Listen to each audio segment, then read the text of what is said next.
Bonsoir. Certains auraient envie, ce soir, s'ils ne le sont pas, de devenir croyants. D'autres tirent un trait sur ce qui aurait pu être une magnifique aventure, on y croit, ou écœurés, on s'apprête à désormais supporter les concours de pêche à la mouche à la place du foot. Question posée à des Essonniens, et si on le perdait, ce fichu match?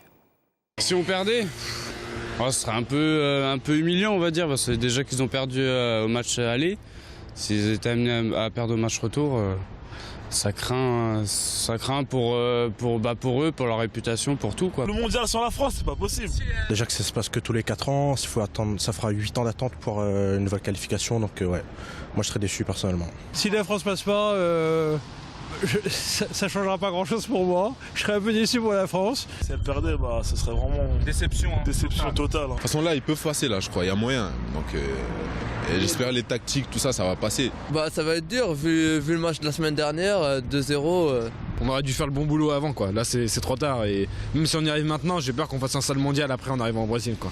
C'est dommage pour la France, ça. C'est un triste jour. Si la France perd, ça me dérangera pas et ça me changera pas ma vie, donc peu importe. Je trouve qu'on fait beaucoup trop de bruit par rapport au foot et qu'on parle pas assez des autres sports qui sont aussi importants, et il n'y a pas que le foot dans la vie. Voilà, l'actualité pour l'instant, c'est en Essonne ce nouveau drame familial. Hier soir, à Corbeil, un père de famille a ouvert le gaz dans sa maison avant de mettre le feu. Une explosion a alors retenti dans le quartier. Les fenêtres de la maison en question ont implosé. Les policiers arrivés rapidement sur place ont été sonnés par la déflagration. L'homme n'a pas encore expliqué ses motivations. Sa femme et son fils, victimes de la violence du mari, frappés et enfermés par celui-ci, ont été conduits à l'hôpital Audrey Coll. Les vitres explosées, le toit en vrac et les éclats de verre de l'autre côté de la rue témoignent de la violence de l'explosion hier soir à Corbeil. La police municipale est revenue ce matin pour poser un nouveau cordon de sécurité autour de la maison. La circulation sur la rue du Prieuré est d'ailleurs fermée, la maison menaçant de s'effondrer. Avant l'explosion, un membre de la famille s'échappe de la maison et prévient la police de ce qui se trame. La femme et le fils avaient d'abord été frappés par le mari avant que celui-ci décide d'ouvrir le gaz pour faire tout sauter. Quand la police arrive sur place, la mère les prévient du danger lié au gaz. Le père de famille ouvre le feu et la détonation souffle les policiers sur le pas de la porte. Les voisins parlent d'un gros boom et d'un homme tentant de s'échapper par la fenêtre. Le forcené est alors arrêté. Il souffre de multiples brûlures. Il a été placé en garde à vue à l'hôpital de Corbeil, mais ses motivations pour le moment ne sont pas connues. La femme et le fils ont également été conduits à l'hôpital, mais étaient moindrement blessés. Une nouvelle réaction à présent à la suite de cette affaire de tir de plomb sur la police municipale. C'était vendredi dernier dans le quartier des Tarterets à Corbeil. Avant la réunion de prévue et même exigée avec la DDSP, la direction départementale des services de police, le syndicat national des policiers municipaux, qui ne veut pas créer la polémique, demande quand même des explications concernant le temps d'intervention de la police nationale, appelé ce jour-là à l'aide par leurs collègues municipaux. En général, un temps d'intervention en moyenne sur le territoire national est de 10 minutes. Lorsque vous avez des collègues qui passent une alerte comme quoi qu'ils se font tirer dessus, on ne sait pas si c'est du plomb ou du 9 mm.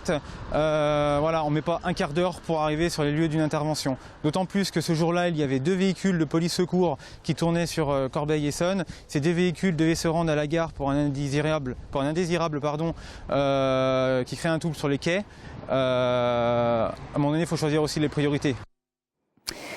TVA, écotaxe, réglementation environnementale, la grogne que connaît le monde de paysans depuis plusieurs semaines gagne Paris. Jeudi prochain, donc après-demain, à l'appel de 2 syndicats, la FDSEA, la Fédération départementale des syndicats d'exploitants agricoles, et les jeunes agriculteurs, eh bien ces professionnels organiseront ni plus ni moins qu'un blocus de la capitale. Illustration en Essonne avec 2 d'entre eux. Maxime Lemaine. Nicolas Galpin a 37 ans. Depuis 11 ans, il est agriculteur à Auvergnat où il cultive plusieurs variétés de légumes et de céréales. Jeudi, il participera au blocus de Paris car il est en colère contre les contraintes de plus en plus fortes qui s'abattent sur sa profession. Mais pas question de brûler des portiques écotaxes. Avec ses camarades, il se contentera de bloquer les axes routiers menant à Paris. Le mot d'ordre, c'est zéro casse. Voilà, les bonnets rouges ont déjà fait leur action, on va dire, en Bretagne et ailleurs. Nous, on n'est pas du tout dans cette optique-là. On veut vraiment alerter au plus haut lieu, même le chef de l'État, parce que on a emprunté toutes les autres voies possibles. Pascal Lepère est agriculteur à Breuillet. Il fait partie du syndicat Coordination Rurale qui n'a pour le moment pas rejoint le mouvement du blocus de Paris. Et bien qu'il partage nombre de ses revendications, il se demande encore s'il doit y prendre part. L'écotaxe, effectivement, pour l'instant est suspendu. Bon, ça fait partie du fait qu'on ne s'est pas non plus motivé pour y participer. Le fait que tous les jours ça change, donc râler sur une chose, certes, mais si c'est pour râler à contre-courant... Pascal et la coordination rurale viendront peut-être grossir les rangs des agriculteurs manifestants jeudi. A noter que les deux syndicats à l'origine du blocus de Paris ne communiquent ni sur les axes routiers qui seront bloqués, ni sur le nombre de participants.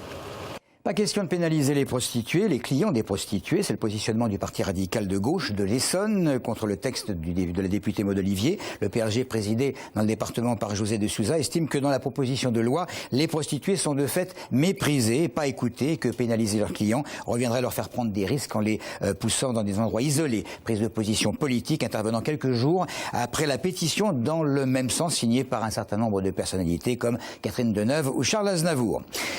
Et puis, sachez que le marchand de sommeil qui sévissait à Grigny 2 n'a finalement pas vu sa peine aggravée lors de son jugement en appel. Le tribunal a seulement confirmé la condamnation prononcée en première instance, à savoir 2 ans avec sursis, 20 000 € d'amende et la confiscation de son pavillon à Montgeron. Pour la ville, c'est plutôt une bonne nouvelle qui résonne comme un avertissement vis-à-vis des marchands de sommeil que les élus vont, disent-ils, continuer de combattre sans relâche. Fin de citation. C'est tout pour l'info. Merci de nous avoir suivis.